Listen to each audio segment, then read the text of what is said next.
Hello, good afternoon.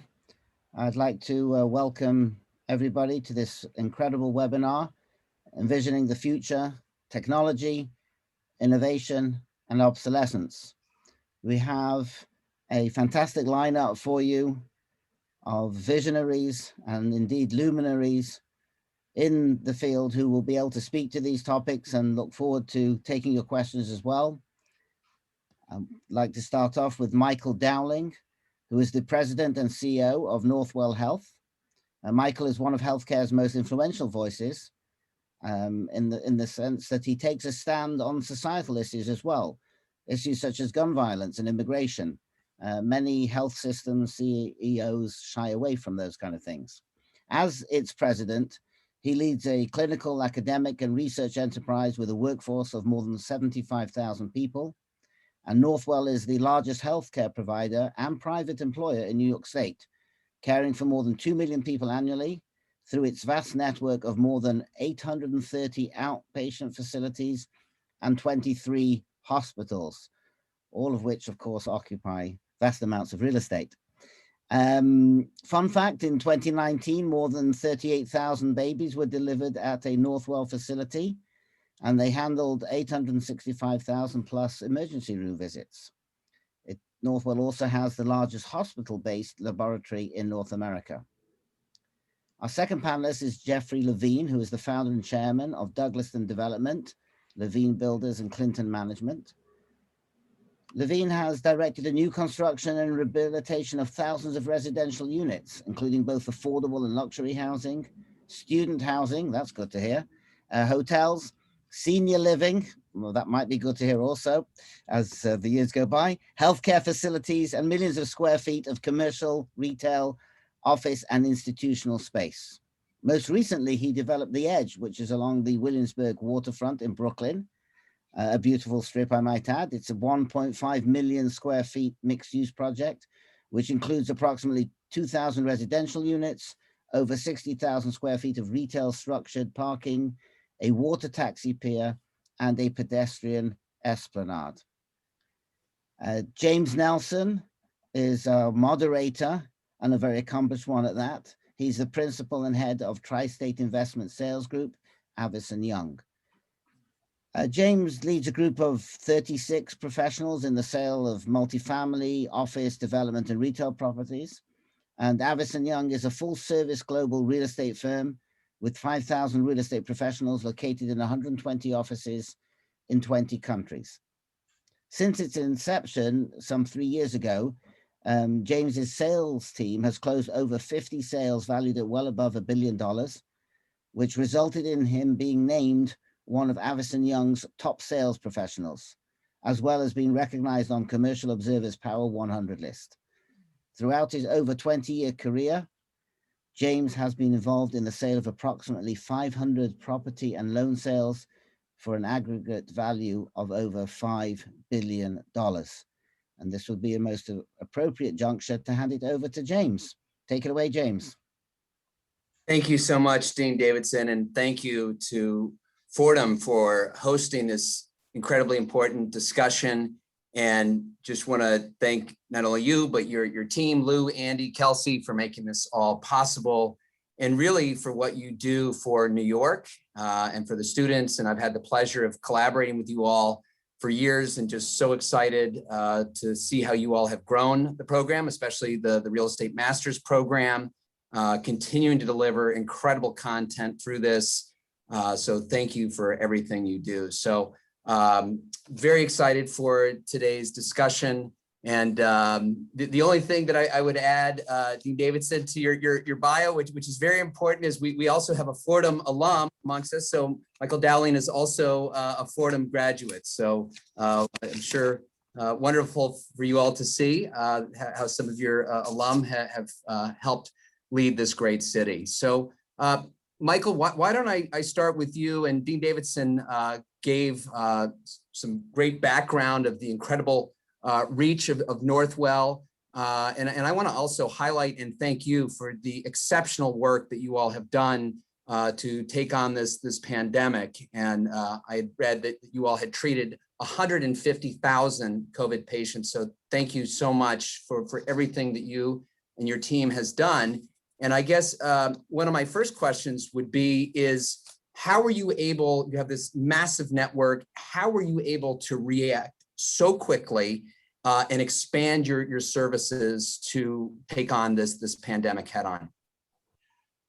Thank you, James. And again, I'm delighted to be here with Jeff and obviously to be part of the Fordham family here.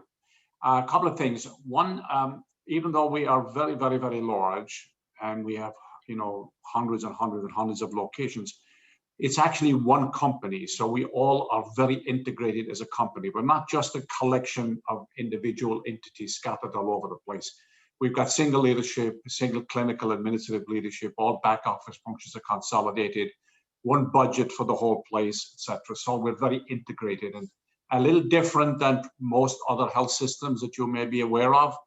We're more integrated than them. So that is one major component. So we can act as one quickly. The second thing is that we had built up over the last 20 years, we actually built up a very robust centralized disaster management capability. So we always were planning for the situation when things don't go well. So we developed this prior to 9/11. So we had to respond to 9/11, to SARS, to H1N1, to Hurricane Sandy, Hurricane Irene. So we have a central command to be able to deal with situations like this. So we got our central command group together in January, 2 months before we had our first case. And because we're all integrated and we've built this infrastructure, which is one of the recommendations I make for every company that should have this kind of an infrastructure, whether you're large or small, so that you can respond in a very, very quick way when circumstances like this occur. And on the number you just mentioned, we've actually seen over 200,000 COVID patients. And we were at the epicenter of the situation at the very, very beginning, where we had over 3,500 COVID patients in our hospitals on a daily basis. Today, just in case anybody might be interested, today we have 620 COVID patients in our whole system today. So the trends are moving in the right direction.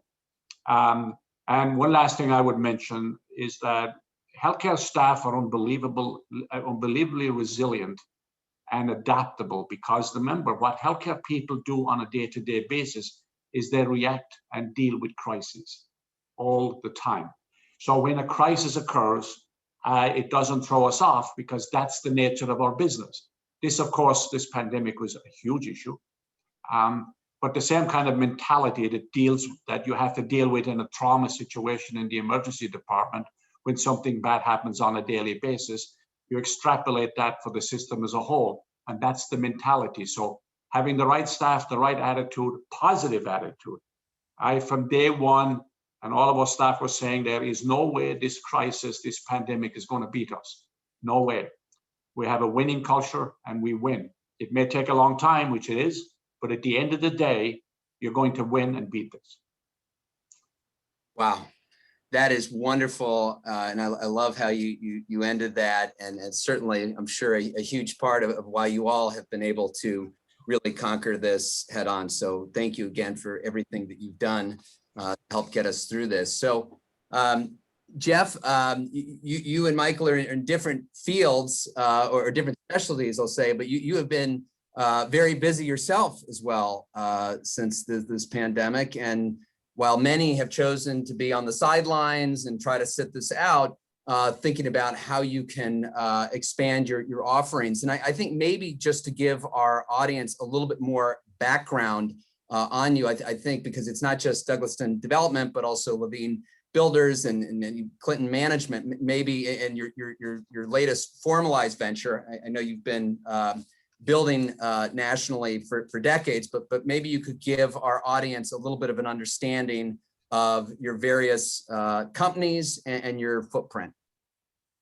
Of course, thank you, James. First, I'd like to thank Michael, because I actually raised my family, my wife and I, on Long Island, and all three of our children were born in what are now North Wellesley hospitals. So thank you for the wonderful level of care you provided there. Thank you. In answer to your question, obviously, real estate is parochial, okay?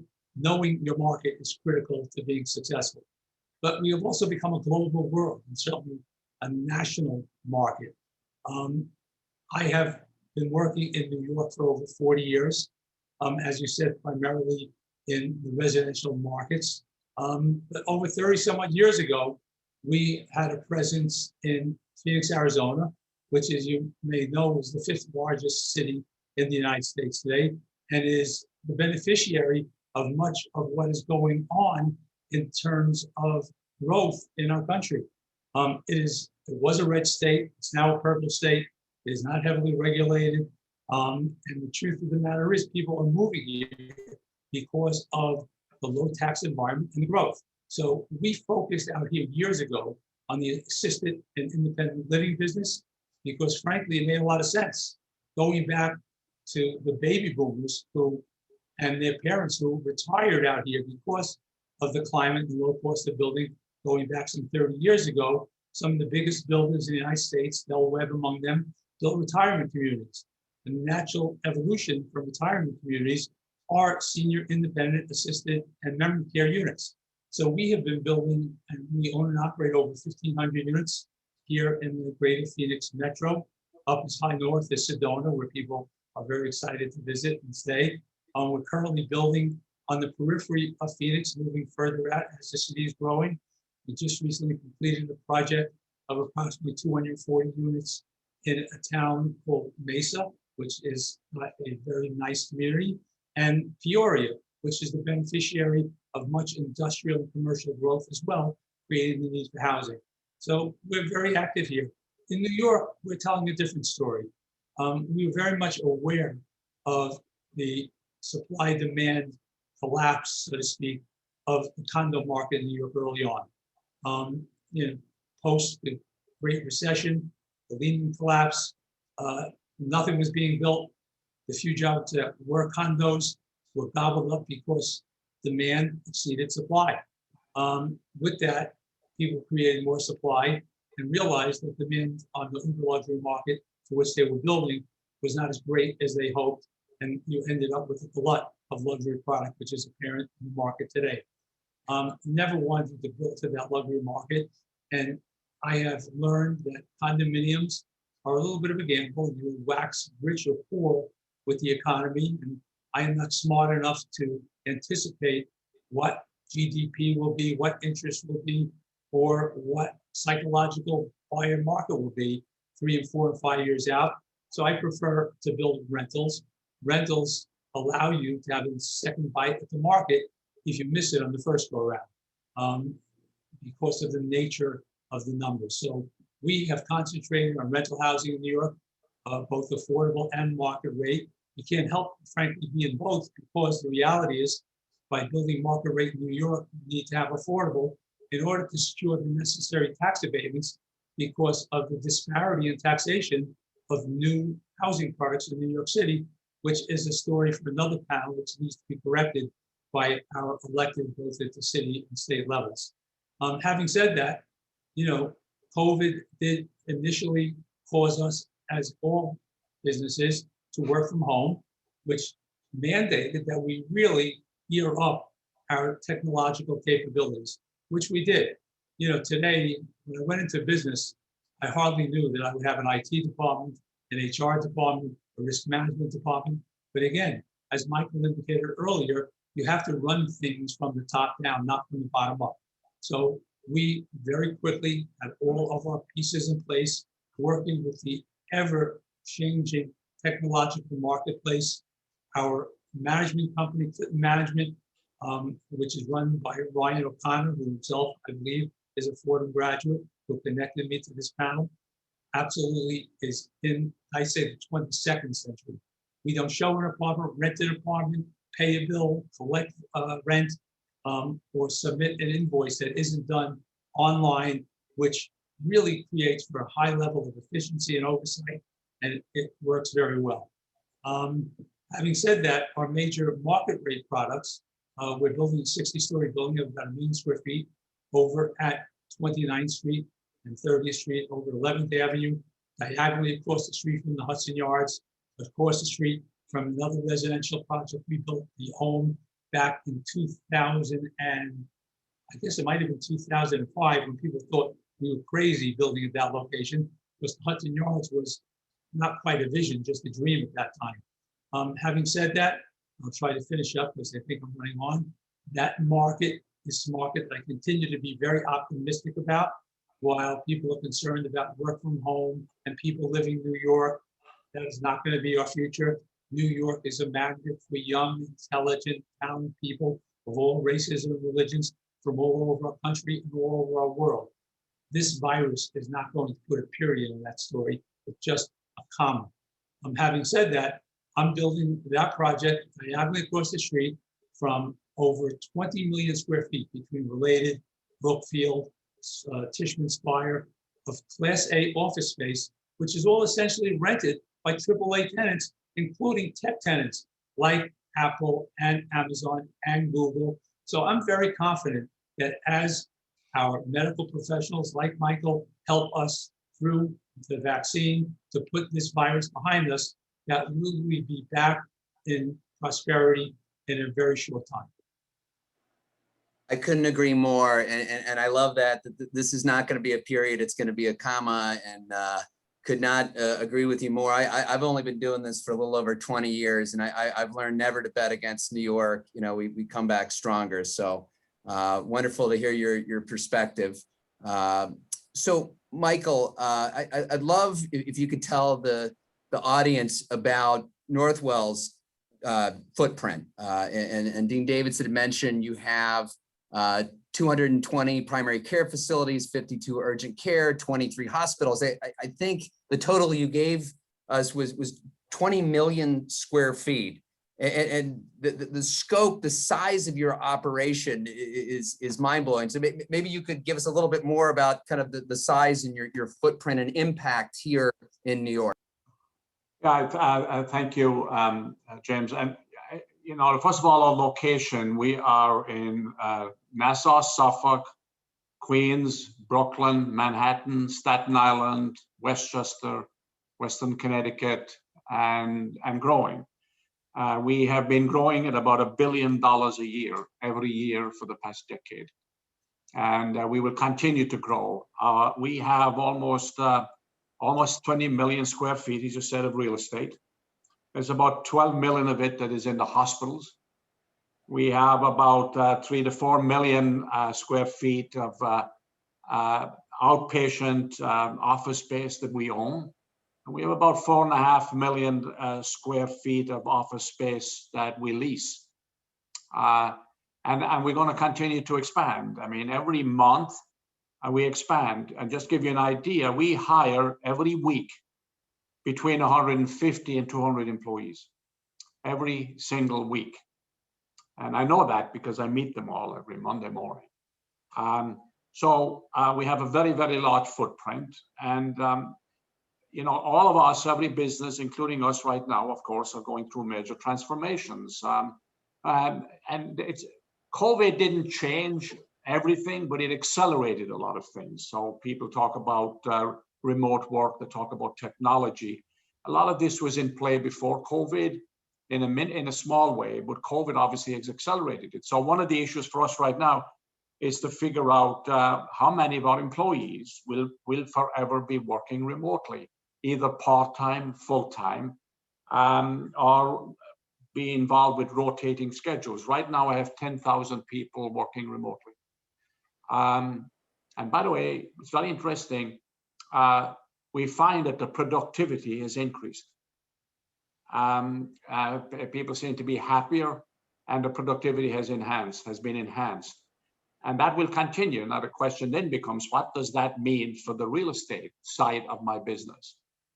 Because we are big into the, and so you can just tell by the numbers, we're big into the real estate arena. So what real estate did I have fully occupied a year ago that won't be fully occupied going forward? What do I do with it? Does it provide me opportunities to replace it with other functions, other revenue generating sources, etc.? So those are the kinds of things we're going dealing with at the moment. But yes, we have a very large footprint, and we're growing. And by the way, our capital investment for the next 2 years, this year through the end of 22, is $2.5 billion. And that includes obviously infrastructure, upgrades to our facilities, and obviously technology enhancements. And I have some major big projects going on at the moment, including at one of my hospitals at North Shore. I have a $475 million facility. The steel is already up. So I made sure that our vision and our overall strategy has not been changed by COVID at all. The timing has been changed a little bit, and some of the tactical aspects have been changed, but the overall vision has remained the same.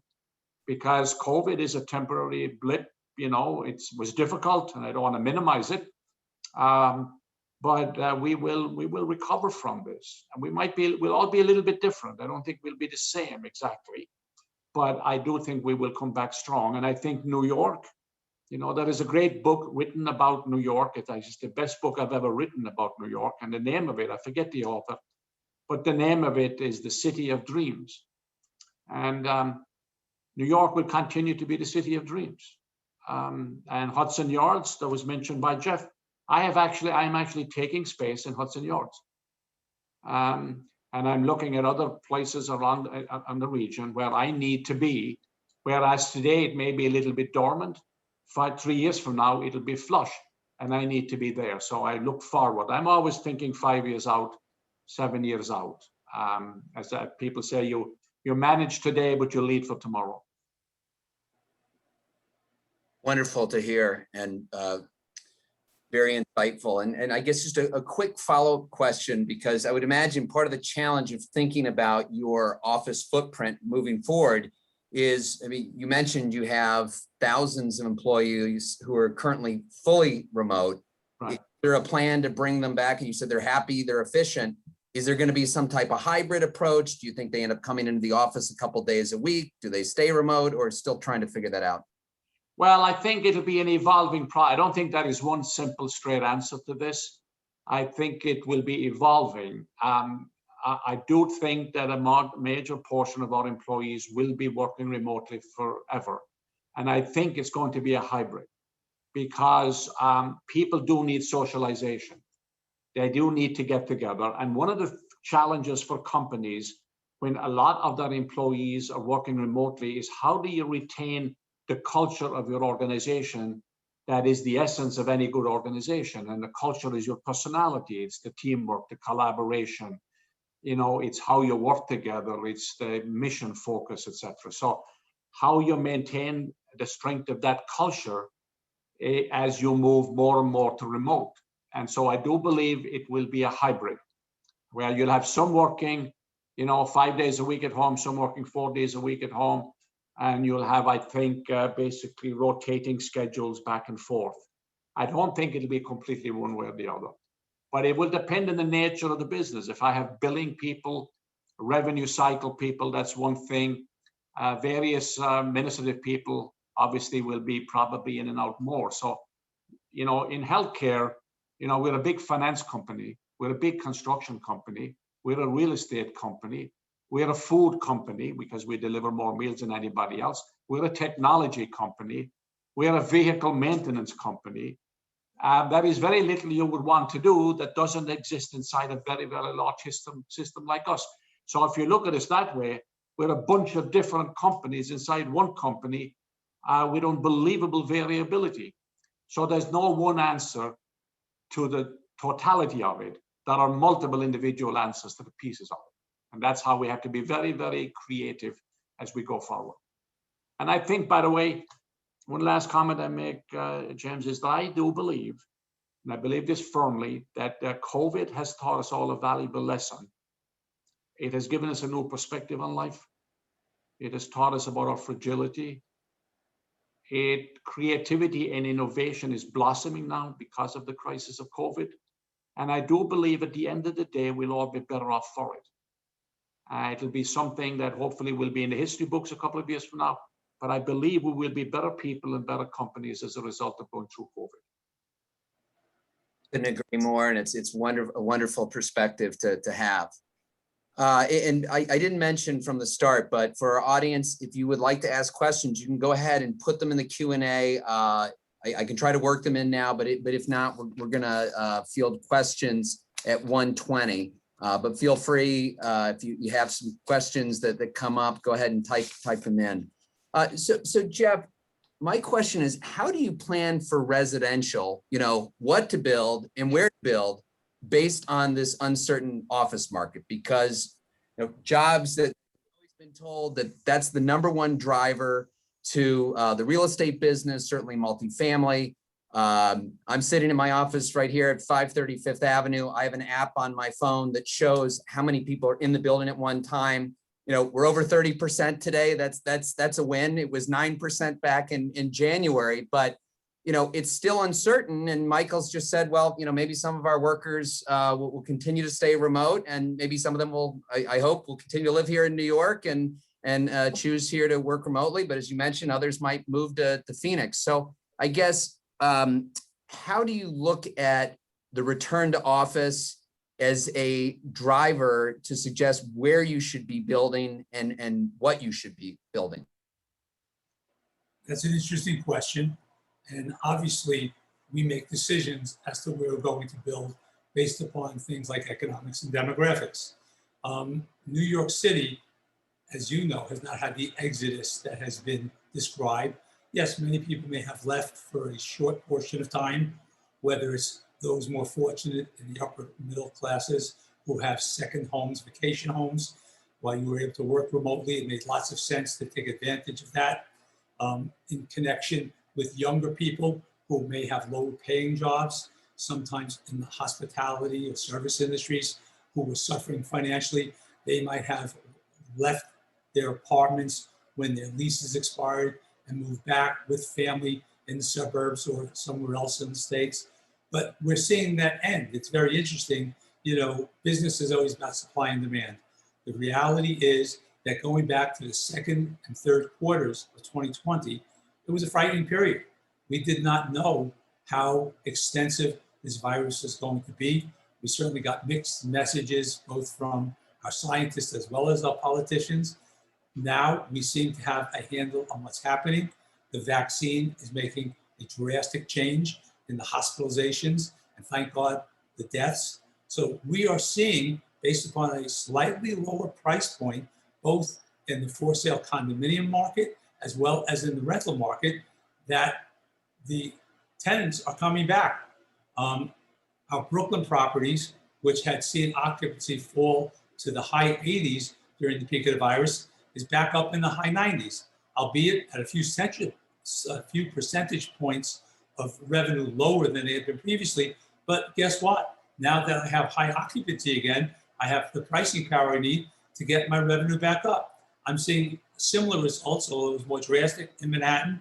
It was more of a temporary exit of residences in Manhattan than there were, say, in the outer boroughs, because of the impression that this is more open space, more outdoors, more parks, but where people fled to during the virus. But the reality is Manhattan is coming back in a similar fashion. And our work from home has not yet turned over, although, as you said, going from 9% to 30%, it is happening. I agree that come certainly September, when children will be going back to school for real education and workers will be returning from the office to get back to that concept of camaraderie and exchange that occurs in the office, I believe we will see ourselves get back to where we were before the virus, if not more. And you're asking me what I'm doing. Obviously, I am focusing on affordable. I have always worked in New York City with the abundance of funding that is coming during this new presidential administration to New York City to help renters who were impacted by COVID, to in fact fund the capital budgets of agencies like HPD, HFA, EDC. All of these agencies are now putting out RFPs.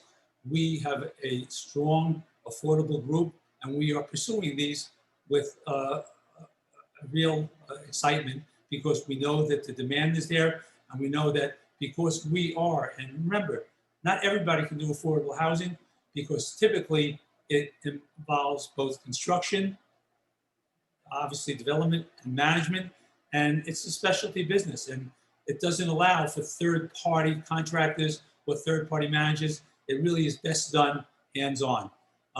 Again, getting through the virus, the construction business, much like the healthcare business, is really all about touching the job, touching the prospective patients. So we have always had a strong presence in the field because you can't build without working in the field.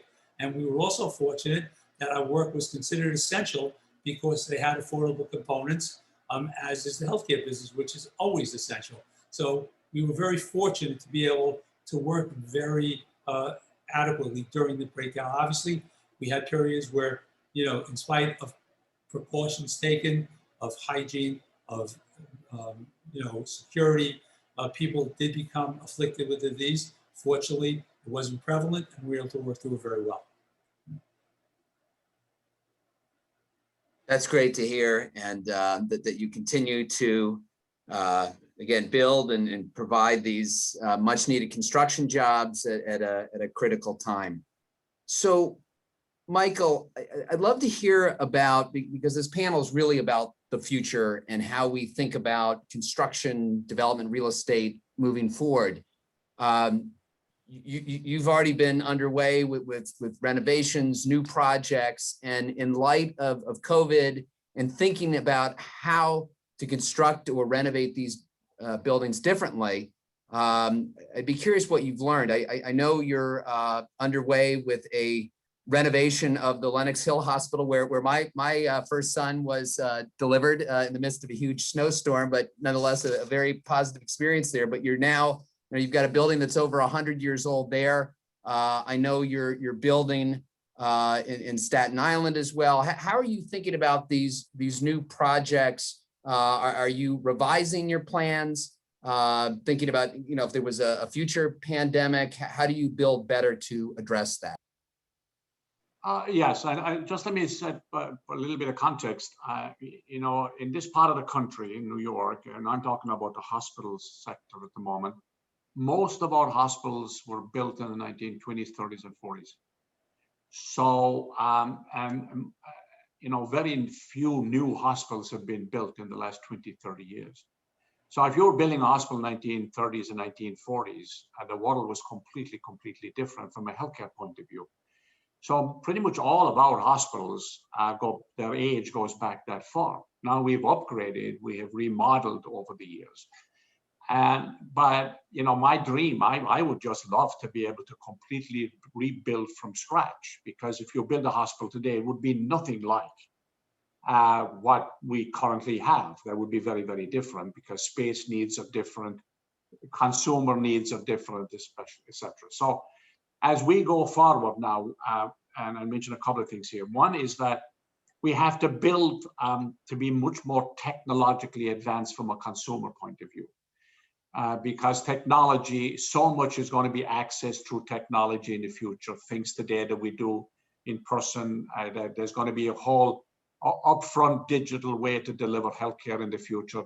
Digitally, you'll go to you'll have telemedicine in a big way. So you have to accommodate for this.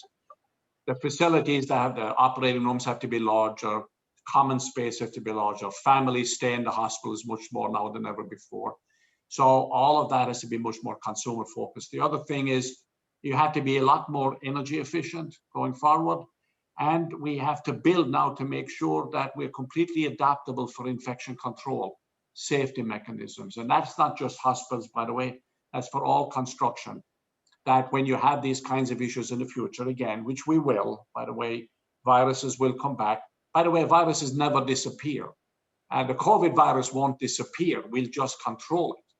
But there will be new variants that will adapt and come forward over the next number of years. So how we protect and build for infection control, safety, and protection going forward in all buildings is a big part of it. And the other thing, and it goes back to, I'd like to get Jeff's sense on this.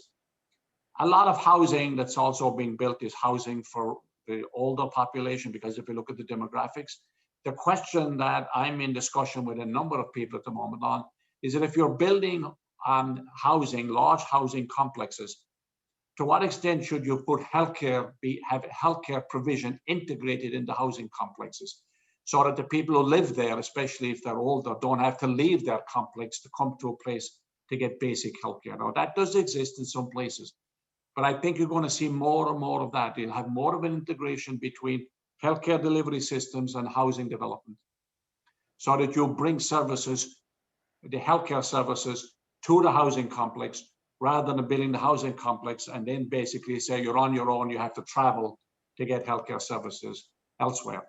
Now, that doesn't work for high-end, highly specialized care like transplants and open heart surgery and that kind of stuff. But the basic run-of-the-mill things, I think that will be much more of an integration. So a quick answer to your question is much more consumer focused, much more energy efficiency focused, much more integration in typical housing complex, and much more focused on the use of technology. Perfect. And you alluded to something that was going to be my next question for Jeff in thinking about how you are building senior housing in light of this pandemic. And Michael already touched on maybe some of the things that could be happening. But yes, how are you changing your plans for future senior housing? Well, obviously, senior housing has always been a specialty area to take into consideration some of the physical limitations of seniors, limiting things like thresholds, having walk-in bathtubs and showers, using knobs and handles that are appropriate for the level of capabilities that seniors have. We also, again, to maintain on what was said by Michael, we have always had in our assisted living facilities a nursing presence is required under license, but we have also worked with local affiliated healthcare institutions to give them a presence on the property. So those visits that can occur without the need for highly specialized medical equipment, be they MRIs or X-ray machines, can occur at the site, minimizing the degree of difficulty for our residents. But going on to even the market rate, what has COVID done? Obviously, everybody is concerned about the transmission of the virus. If you remember initially, there was great concern about touching handrails, touching doorknobs, touching elevator buttons. So we are going in almost all of these projects to touchless type of apparatus, whether it's including technologically technologically utilized elevator buttons. You can use your iPhone. You can use your iPhone to open an apartment. We've already moved over to electronic latches into apartments because people want that initially for the ease of utilization, but now far more so for the concept of hygiene.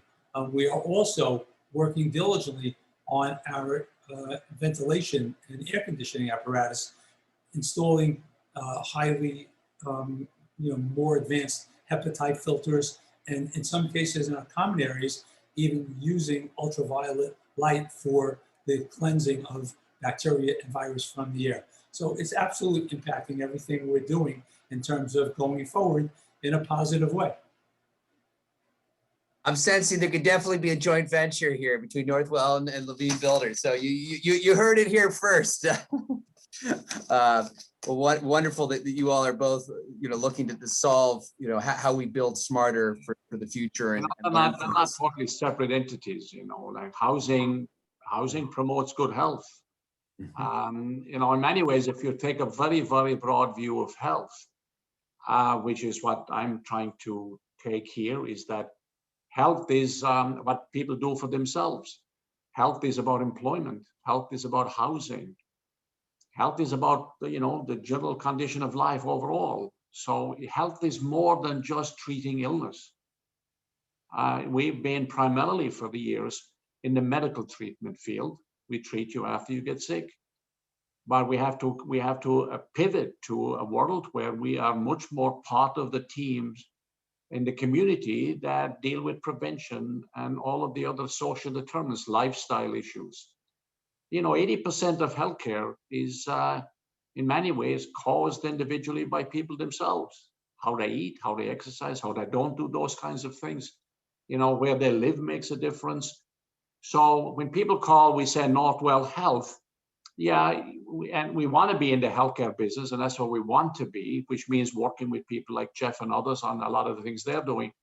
But primarily, we have been in the world of medical treatment. And this is the reason, for example, that I have been very, very out front in the area of gun violence. Gun violence to me is a health issue. It's a public health issue. So is environmental health. So if we broaden our horizon here, and we think of health in its broadest context and not just what happens in a doctor's office and happens in a hospital, that's a piece of it. But there's the other piece outside that makes the greatest difference in people's lives. If I could add something to that. Please do, yes. Of health being fabric of everyday life. As a young boy, I had the opportunity to live at a New York City Housing Authority development in Brooklyn, the Linden houses. I actually have the good fortune now as a business person and a developer to be involved in the privatization and renovation of that property. And I will tell you, what we're doing there is well publicized for many years that the NYCHA, as a result of a lack of appropriate funding, has been unable to maintain those properties in the necessary way. From things as rudimentary as heat and hot water being available or not available at certain times. But the ramifications of that lack of maintenance has resulted in physical problems that are detrimental to the health of the occupants, whether it's water leakage through the roofs, the windows, and the masonry that cause mold and fungus that cause disease, or it's the lead paint, which was not known to be as threatening to people some 40 or 50 years ago as it is known to be today, or it's asbestos that was on the pipes. So it's critical for us to make sure that the housing that we live in is providing a benefit to our health, not a detriment. Absolutely. Well said, and I think it's really important, you said, to take a step back and take a much broader view. So thank you for the perspectives there. So I know I'm already over the time limit for our initial panel. I want to get to some of these questions, but Michael, thinking about moving forward and how drivers for New York's recovery, and originally Wall Street, and then it was tech that came here, and now thinking about medical and especially life sciences. And I know you all built, I believe, 137,000 square feet of new lab space last year. And I know New York has received a little bit, I don't want to say criticism, but it seems like maybe we're a little bit late to the party. Boston has this thriving, life sciences practice. So, but now I'm starting to hear a lot more developers talking about conversions. I'm just curious your thoughts on how big the potential is for that space. How much need could New York be the predominant market for life sciences moving forward? Oh, I think New York should become the epicenter of life sciences. That should be the goal. I think that requires some visionary thinking by government. It requires that Long Island, New York City, Westchester see themselves as one, so we're not competing with each other on this space. It also, we have to project a sense of optimism about New York. I think that's very important now. You pick up the newspapers, you hear about certain people fleeing New York. And yeah, you always get that happening. But I do think that those of us in leadership positions have to project that sense of optimism about New York. And we've got to be careful about the perspective from government these days. I mean, you have to be careful about taxes. You have to be careful about the proper kinds of investments. You have to be sure that going forward, that we have a much more balanced view out of Albany, so that they understand the purpose of business, the importance of business, and understand who generates the revenue, so that we can do all of these other good things that people want to do. There is a swing left, and they call it progressive. That's fine. I'm all for progressive, as long as it doesn't undermine the essence of your basic business enterprise. Having very far left agendas is fine, but it has to be built on a foundation of strength and economic strength. And we've got the other thing I will mention here is that and this was done during COVID. At the beginning of COVID, we were able to be extremely, extremely creative and innovative, and we handled it pretty well, is because most of the regulations were relaxed, the governmental regulations, so allowed us to be innovative. We had to be very careful about the regulatory power of government, and I do believe that if you put a stranglehold on innovation in the private sector and the not-for-profit sector, you're going to restrain progress, and that's going to be very, very dangerous. I worry about that, given the politics in New York right now. I really worry about it, and this is why you need a strong governor that can balance between a legislature that is a very different legislature than existed, 5 years ago. We have to watch the politics of our environment that can take us in the wrong way unless we're careful. Well, I hope that message is heard loud and clearly, and I know we have some of our friends from the press with this here today, and so that is definitely some wonderful advice on how to get New York moving again and to remain the epicenter of the world. And so I'm seeing a couple of questions that are seem very technical in nature, and we are going to have a panel after this with Chris Mills, who's President and CEO of Plaza Construction. So I'm sure we'll be able to field some of those questions on the next one, but just in the interest of time, and Jeff, to help close us out, and again, trying to end on a positive note here, because Michael does bring up a good point about the regulatory environment and getting the right incentives to build. And look, no one denies that New York has an affordability issue. We need more housing. There's a lot of stuff that's been, and you've been following it over the years, challenges. And so I don't want to get too micro on some of these challenges. But again, you are moving forward with a project with the Botanical Gardens. You're delivering affordable housing, and it's not just, at that high level. I mean, this is deeply affordable housing. So clearly you were able to, figure out how to do this with the private-public partnership. So I'm hoping we can figure out a way to continue on this track record to grow. And so any words of wisdom or advice that you could tell our elected officials on how we can continue to deliver this much needed housing? Well, absolutely. The reality is that creating housing is just an exercise in economics. You have to balance the revenue with the cost. And obviously, the agencies are trying to target the lower economic bands, which is where the most housing, homelessness issues evolve.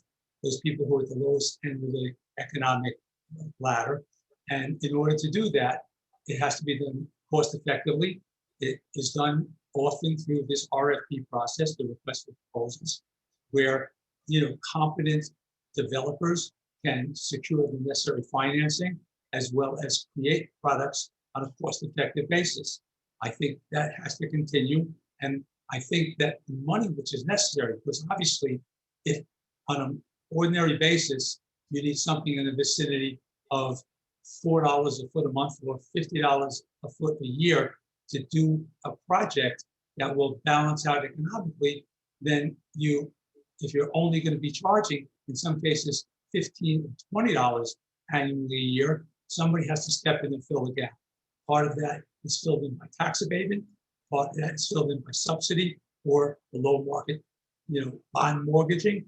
But the effort has to be continued because it's a lot cheaper to put people in housing that is high quality than to deal with people who are, because of what life has dealt them, been on the street in a homeless situation, sometimes suffering psychological issues as a result of what has happened to them, and often resulting in violence on our city streets, which is not positive for the future of our city. So I hope our electeds will continue to support these efforts, which I have to say, under the administration of Vicky Bean, who is the deputy mayor who deals with housing and economics, has continued, even in the virus, in the pandemic, to do a very productive job. Well, this has been an incredible conversation. Gentlemen, thank you again for everything you're doing for New York and for Fordham, and such an important discussion that we're having today. And really, some much needed optimism for the future. So we just want to thank you again for joining us today. Thank you, My Jim. pleasure. Thank you. Perfect. Okay, so we're going to welcome up our second panel, and thank you everyone again for our attendees for joining on. And I am seeing your questions, and again, we're going to try to get to as many of these as possible. But let me go ahead and jump right into the introductions. So in no particular order, we've got Chris Mills, who is president and CEO of Plaza Construction. He has more than 30 years of experience at the company, managing notable projects and serving on the company's board. He's been involved in such projects as 99 Hudson Street in New Jersey, the award-winning Fulton Center in New York City, as well as New York's newest super tall towers, 45 East 22nd and 111 Murray. He's been involved in the development of over 10 million square feet of construction projects throughout New York City. Next, we have Jennifer Stewart, who is the global head of real estate with BNY Mellon. Jennifer is responsible for a global portfolio of 11.5 million square feet and an annual operating budget of $580 million. Prior to BNY Mellon, Jennifer was the global head of client management for JP Morgan. She had over 10 years experience working as well in London and New York, overseeing the office development and delivering cost-effective solutions. Last but not least, we have Mark Zulaga, who is CEO of Stephen Winter Associates. He's been with the company since 2001. He leads an interdisciplinary team charged with growing the firm as a means to positively impact people and the environment through improved building performance. He has served on several notable boards and task forces, including the New York City Green Coats Task Force, reporting to the New York City Mayor's Office, and most recently has co-chaired the New York City MOS Technical Working Group that developed a plan to reduce carbon emissions by 80% by 2050. So again, this is a panel that's all about the future and forward thinking. So we've got a lot of forward thinking individuals join us for this second panel as well. So welcome everybody. Good. So I've got to start with you because, and I love having the occupier's perspective because these have no doubt been unprecedented times. So maybe walk us through a little bit about, how your bank initially responded to the pandemic a year ago with the workforce, and maybe you can bring us through today to talk about what your plan is for the future. So James, thank you so much for having me today, and thank you to Fordham, and really appreciate also the perspective of Michael Dowling and Jeff Levine on the first panel. So thank you for that. And obviously to our first responders and to our medical healthcare workers. So thank you to Northwell. And so, as you mentioned, James, when I think about, coming to today's panel through the lens of an owner and an occupier. And I know that today's theme is around forward thinking and envisioning the near future and technology and innovation. However, we should just take a moment to think about, from the lens of technology, what we just endured, right, for the past year. And some of the biggest technology was the biggest beta test ever, where we all had to leave our offices and go work from home. And what a tremendous effort, because you know what, everyone, we passed the test. And from saying that, not only have we learned that we can all work remotely or in some manner, but it shows us kind of a way forward, if you will, with the beauty of technology and innovation and how we all have been able to adapt. And it's been a bit of a paradigm shift, if you will.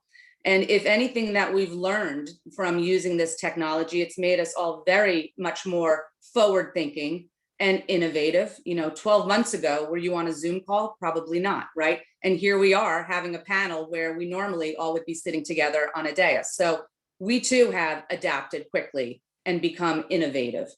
Anything from when you walk into a building today, right? Our landlords have, adapted. Anything from health screening to contact tracing to when we think of going forward, how will we return to the office? Not return to work because you never left work, right? We all work even maybe more hours than we did previously, right? We've cut out the commute. We've cut out, the different things that we used to do throughout the day. And so when we hear, Michael earlier on the panel say that productivity, is way up, Of course it is, because we're all here working, you know, in a manner in which technology has afforded us that luxury. Will there be some, you know, balance that we strike, you know, in the forward thinking future, you know, maybe Q3, Q4 and beyond? What does 2022 look like? Without a doubt, you know, we start to think about, what does a hybrid workforce look like? What are the functions of jobs that people can do, you know, remotely or virtually, if you will? Maybe not 5 days a week, but, you know, maybe 2 days a week. Maybe there's a workforce that comes back in a manner that's, you know, it's certain days that you need to come back into the office and be collaborative. Maybe there's a certain project that the team is working on together that brings them, you know, back into a space that, you know, you need to collaborate. So I think that from a owner occupier perspective, and even from a workforce perspective, I think that moving forward, that we've just had a major paradigm shift, that we all have just, you know, passed a test, if you will, that technology is our friend and has given us, you know, the ability to be able to still be productive, communicate, be innovative, and move forward. Awesome. That was a great way to set the stage and the conversation. And I'd love to hear from Chris and Mark on this. And Chris, I know you're a big fan of leveraging technology as well, and we're going to definitely get to that. But you know, you're in a business that's an essential business. You know, so I don't know if your offices stayed throughout, but just maybe give our audience a little bit of sense of kind of what the workplace has been for you over the last year, and how is that going to look different moving forward? If at Yeah, all. sure, James, no problem. And I'll start off by saying, to pick up from the last conversation, I'll add 2 more children to the Northwell tally on this call. But yeah, so you know, sometimes you're good, sometimes you're lucky. By dumb luck, because I'll take credit for being lucky. Our business had been reacting to a shortfall in labor, in professional labor. So we were striving, prior to COVID, we were striving for ways to make the construction industry more attractive to people. So dumb luck, we had spun up a software application, Teams. Right now, everybody knows what Teams is. A year and a half ago, nobody knew what Teams had been. So we, like most, pivoted over a weekend to a remote work environment. It was a little bit of a, you know, I'll say a little bit of a challenge for some, and the challenge was really related on, you know, there's an aspect of our business that can work remotely, but we're in the construction business. Construction projects are out in the field, so it created a little bit of a stress even amongst our workforce. You know, who was lucky enough to have a job that they could work remotely, who had to perform their job role out in the field. So, you know, the construction industry is very nimble, and it was very impressive to me, not just the Plaza Construction folks, but the whole industry, how the whole industry reacted. Project managers who maybe, and you know, other office type roles that had historically been able to work remotely, you found those people volunteering to go out to the job sites, to kind of spell the superintendents that were out there that primarily needed to do their job. So, you know, we reacted to it. If you came in our office right now, we still have a fair amount of people working remotely out of the main office in New York, and some of the offices we have around the country. But the job sites are fully staffed, and they have been since essentially since the pandemic started. Great to hear. And I know we're going to get back to some of the technology that you're now leveraging and expanding on further. So, Mark, how about you? You know, as an engineer, I've got to imagine a lot of your work is on the job as well. So how did this impact you all? How much of your work can now be done virtually, and how do you see your work practices changing in the future? Sure. And again, thanks for having me on this panel. It's been an interesting discussion so far.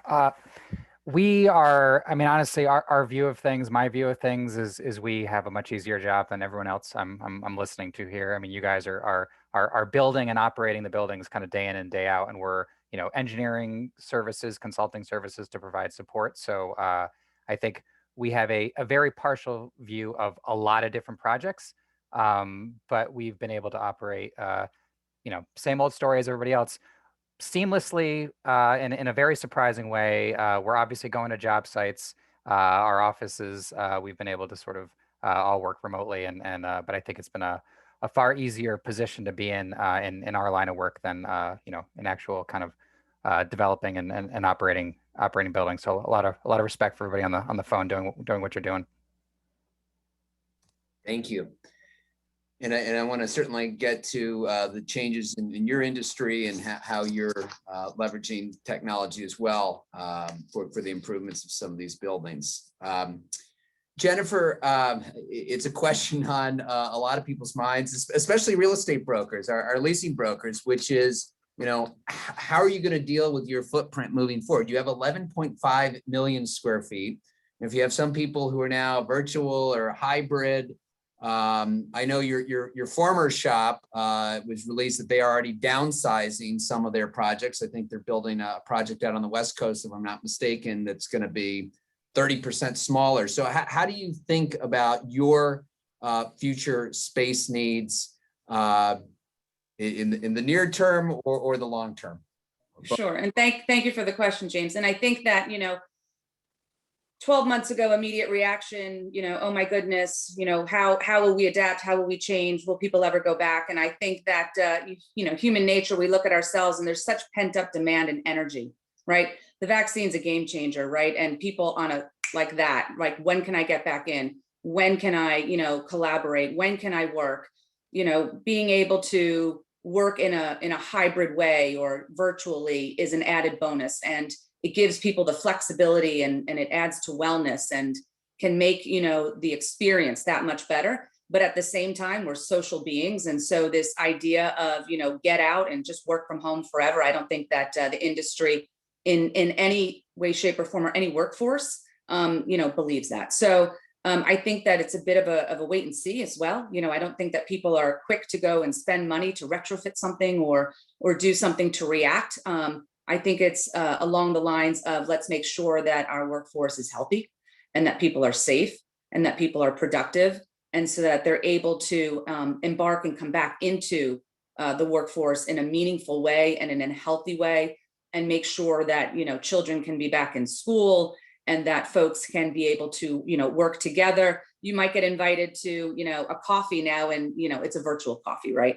And so people are so eager to say, have you had a shot yet? When do you have your second shot? When can we meet for that coffee? When can we come back together? So I don't think that that knee-jerk reaction that perhaps maybe was top of mind or front of mind, a year ago. I think that we all have been living this for, well over a year, if you will. And I think that you need to make sound decisions and you need to be able to, honor the business and the needs to be productive and, revenue generating as well. So I don't think that it's a quick fix, if you will. I think it's a opportunity for innovation, creativity, and, what we've learned from this.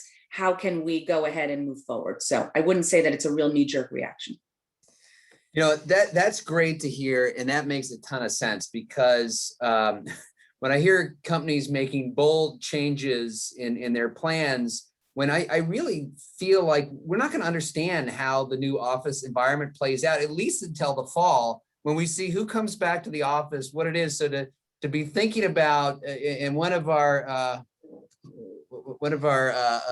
competitor firms came out with a statement or a plan very early on. We're designing offices now where everyone has to be 6 feet apart. And I said, wow, that seems, pretty drastic. And I mean, we're talking about, a lot of expense in a very challenging financial time to just, all of a sudden build out, offices a certain way. Whereas, my office here, we're on an A/B shift. So we're not sitting next to each other in cubes. Right. And we'll address it until we see how things are in a couple months, but we're not, locking in. And Chris, I wonder if, and you don't have to give, specifics, but, talking about, knee-jerk reactions, did you have clients saying, oh, Chris, we got to come in here, we got to change the whole office? Or, how are some of your clients asking you to think about building new space when, kind of the future workplace might still be in.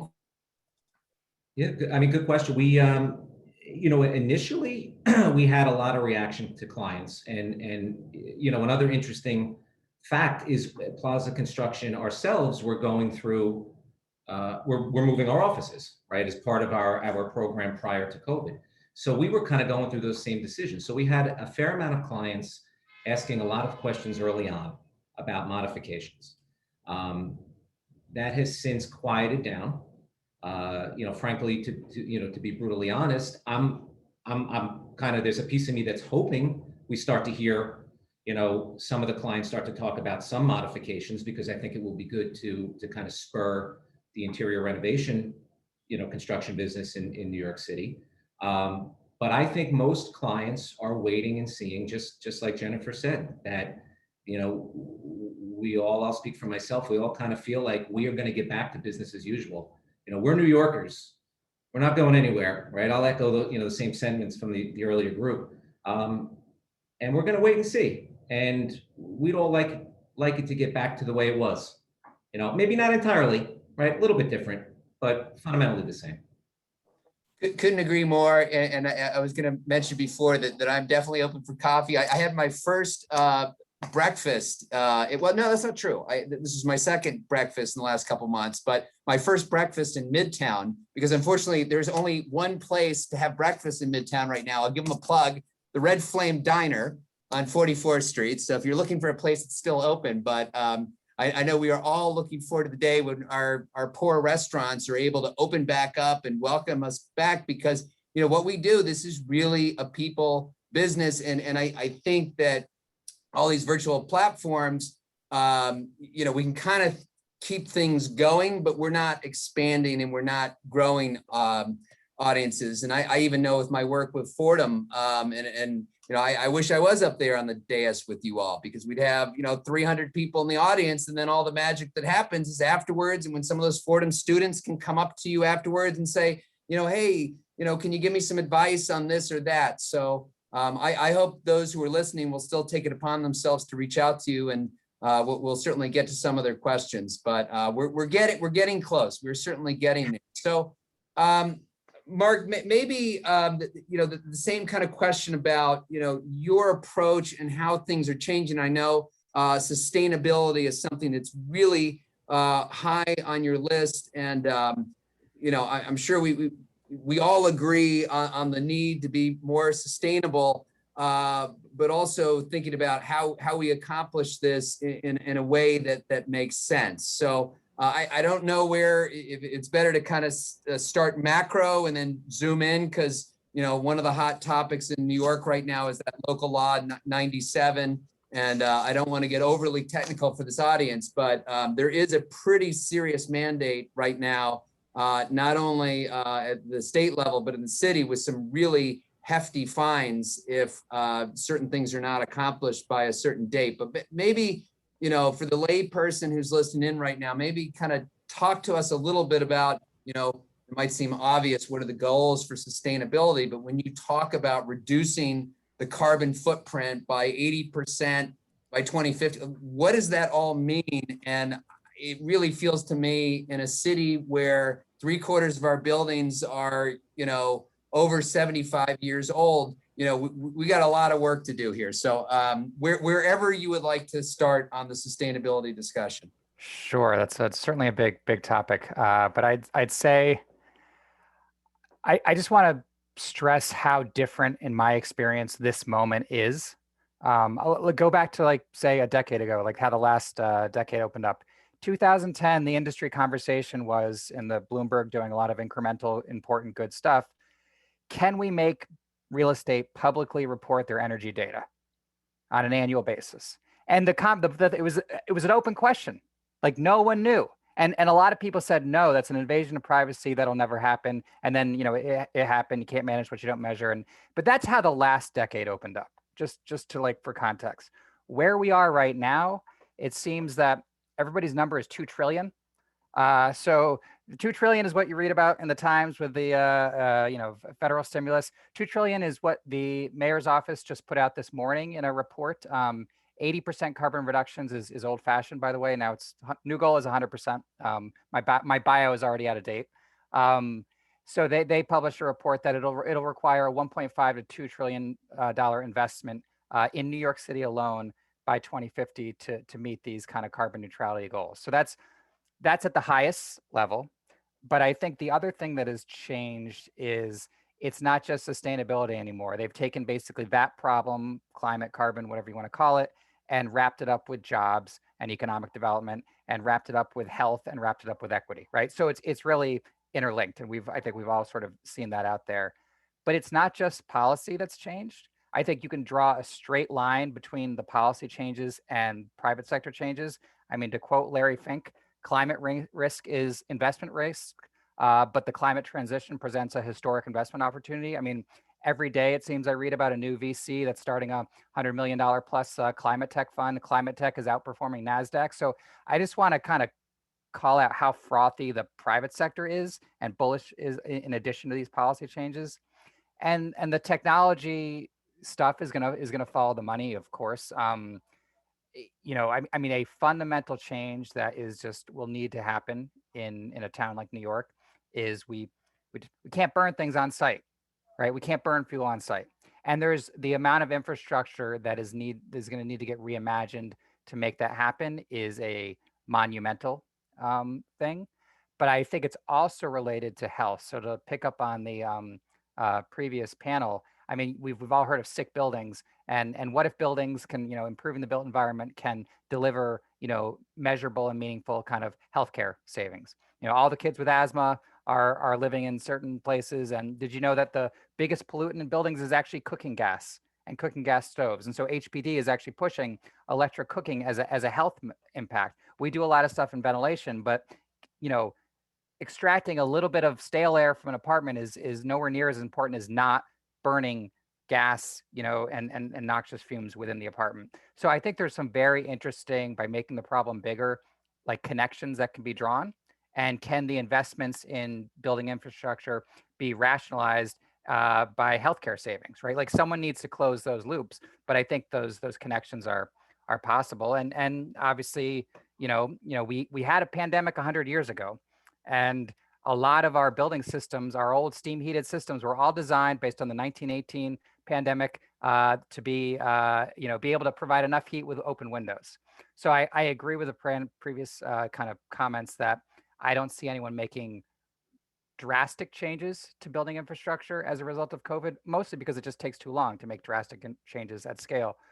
But I think there'll be some subtle things that sort of stick with us that'll be hard to that we'll need to look back on 10 years from now to see what those changes are. Just like, there were some pretty subtle things that happened 100 years ago. So I could talk a lot more on that. I was just going to say, Mark, we could spend hours on this topic because there is so much to unpack on what you just said. So Jennifer, I'm going to try to get you to maybe touch on the sustainability piece, but we got to stay also, broad on the topic of kind of, how are buildings built in the future? So sustainability is one piece, but as you think about, your future office space, retail locations, how are you going to build differently? How much does sustainability play into that? So I think it's important that it's this collective group, right? And so it's collective thinking. So I appreciate what Mark just described, because that's what we hear, right? People want to enter into a building that is safe. Originally, MERV 13 filters. What are you doing with the HVAC? What about the essential, office, the essential workers coming back into the office? So I think that something like this that happens, you take pause, and for sure, you have to react at what's right in front of you. But then what happens then is that you think forward and you think, okay, well, we just did that. We did it relatively quickly to make it a healthier building because it was important. And so when we continue to move forward, and when we think about what will we build, what will we occupy, I think, you take the intel that the world of, Mark and engineers and sustainability, and then you think about partnering with, with Chris and construction and architects and engineers. And what does that look like going forward for an occupier, for someone that's in the built environment? And perhaps maybe there's a bit of a pause right now, but when we think about the fact that we are able to work in a remote or virtual fashion, it will impact the built environment going forward, right? We don't need a one-to-one desking going forward, right? There will be areas in which we come back and what type of a function will we perform together, and we'll want to sit together. It'll be collaborative, right? You want to ensure that culture resonates and that we don't lose culture of, your workforce by some people being remote or virtual, right? And that they feel left out. It should always be going forward that is the line open, right? Not are you in the conference room? It needs to be inclusive, right? And what does inclusivity look like? And so I think it's not just what are we seeing from how the workforce will react and what they want, but it's also function-based and purposeful, right? And so I think that, obviously every industry is knee-deep in this conversation. And what does that look like for your workforce? And so we will see, but I don't think that we will go back, to a way in which we were, right? You think about 5 days a week, you think of a commute, you think of what you did while you were there, how you sat in that one seat, how you moved to a conference room, how you, did coffee, lunch, et cetera.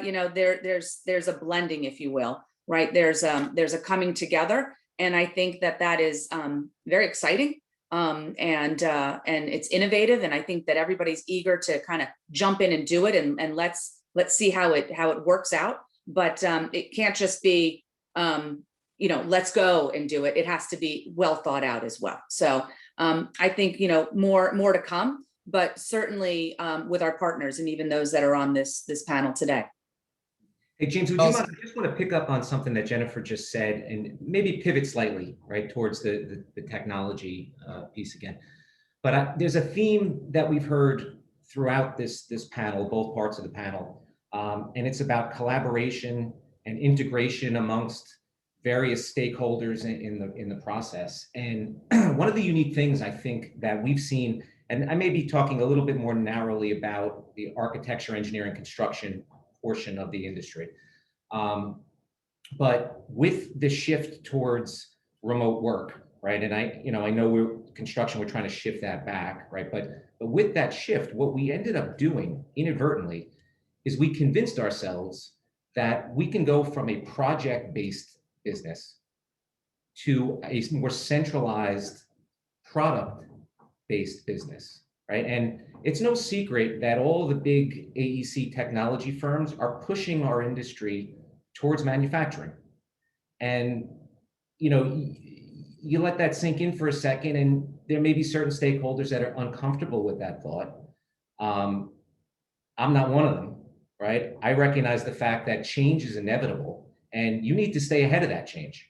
And it's encouraging to me to think that, we can push this industry to a much more collaborative world where, risk and responsibility for performance is really placed with those people that are best suited to manage that, as opposed to the ones who are willing to do it for the least price. And I think what COVID has done at a very high level is opened our eyes as an industry, right, as stakeholders in the delivery of a product, a construction product or a building, opened our eyes to the value equation again. And I think that's important. I think we can't lose sight of that. And I think we got to carry that momentum forward, as we come out of COVID. Well, I've got to use this saying at least once during this webinar, never waste a good crisis. But I mean, you're absolutely right. We have to learn from this. This is also going to accelerate a lot of the trends that were already in the works. So sustainability is not new. Also, wellness is not new. And Mark, I don't know if you're familiar with Delos Living and their wellness score. I had a chance to tour their office and talking about the fresh air scores and keeping people moving throughout the property. I've got to imagine that only accelerates now. So have you spent some time looking at these wellness scores and creating a healthy work? Yeah, we've gotten a lot of demand from clients kind of opening up this past year and kind of the well rating systems and basically, which I think will evolve to ultimately just being more transparent with kind of tenants with everything going on and kind of, so I think it's definitely a durable trend. Great to hear. So I want to just see, I know we're bumping against 2 o'clock, so I want to make sure that we tackle some of these questions as well. And we had a couple very technical questions come in from the first panel that I'm sure you all can answer, but we had some questions on air filtration systems, and are these a driving force, and are we seeing some of these old obsolete buildings, can they even be retrofitted at this point? I mean, are there going to be buildings that just become obsolete? And then we also had a question from a biotech student who wanted to know about, can we control within these buildings for infections? And again, that might just be for really medical space. I mean, I don't know how far we go, but Chris, do you want to tackle that one and thinking about, obsolescence? Is there a hope? Can we deal with some of these existing buildings, or is the only way you can really do it right is by building new? You'll give me the easy questions, I see, James. Yeah. No, I mean, listen, you're speaking to somebody who's in the construction business, right? So anything can be done. It's a question of can you do it economically, and is it sustainable? Not sustainable in the end product, but and I recognize I'm kind of crossing out of my knowledge base here, but is it sustainable from a real estate perspective long term? Does that asset stay viable with the amount of capital that needs to be put in? But I mean, a lot of the conversation about filtration and other means to deal with contaminants, COVID, I don't think it's a challenge. I think some landlords have chosen to do certain things, take certain measures.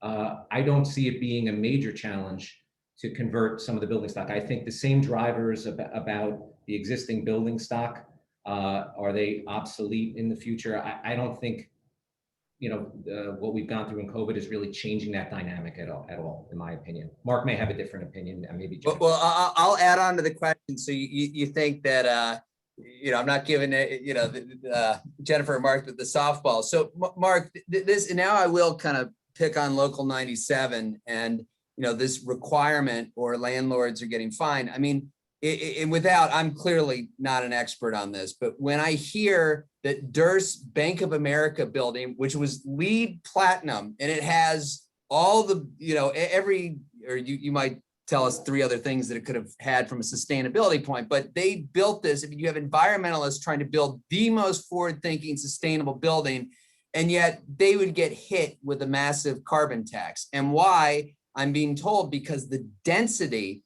of people that are working in that space 24/7 is jacking up their carbon. So to me, and again, I'm a lay person, but if the answer is, okay, well, you got to take half of the people out of the building and have them work at the next building over, that doesn't seem efficient to me. So how do we, clearly they designed a building with the best technology to address this, and they're still being penalized. So to me, there's got to be something wrong here with the way the requirements or the penalty systems being laid out. Sure. Yeah. No. It's an issue that's been talked about for 4 years, right? And there's not, I think, great answers. But my 2 responses are 1, all the changes are not going to happen within the buildings. And I think the work the state is doing to clean up the electric grid is like, we can't get there without that. So most actually office towers use primarily electricity, and that's going to be fully cleaned up by 2040, right? So that's a big deal.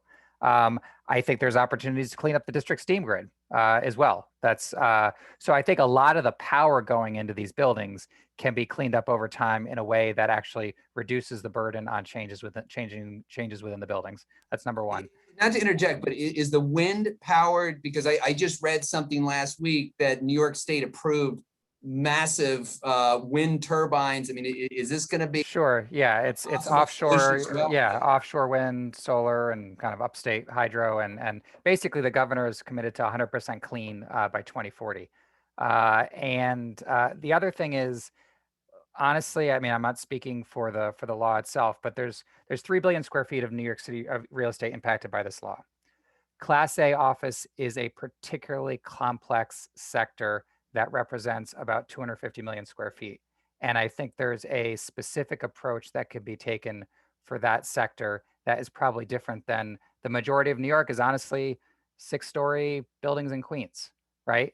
And so I think there's a tension in having a law that's applicable to 3 billion square feet, and then you run into a lot of issues with the towers that we're all familiar with that are legitimate issues that need to be thought through, but just kind of calling out the sort of what that law is, the impossible job that law is trying to do, basically, it would just be a thing to throw out there. Thank you for addressing that.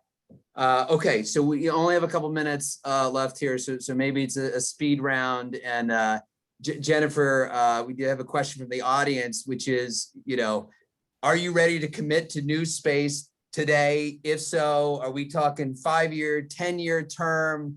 What kind of rent deal are you doing? Concessions? So I guess, are you in the market right now? So I think everyone's in the market all the In the time, audience. for sure. That's the softball, so thank you for that. They want your cell phone number too, yes.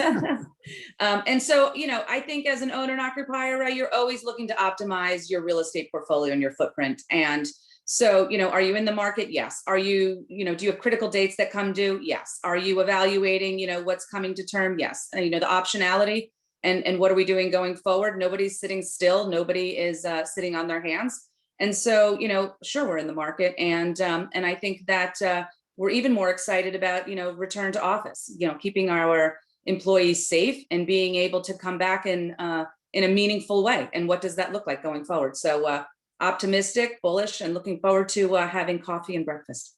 Wow. Love it. Love it. Okay. So Chris, we're going to let you take us out here. So really want to hear, because I know technology and leveraging that has been such a big story.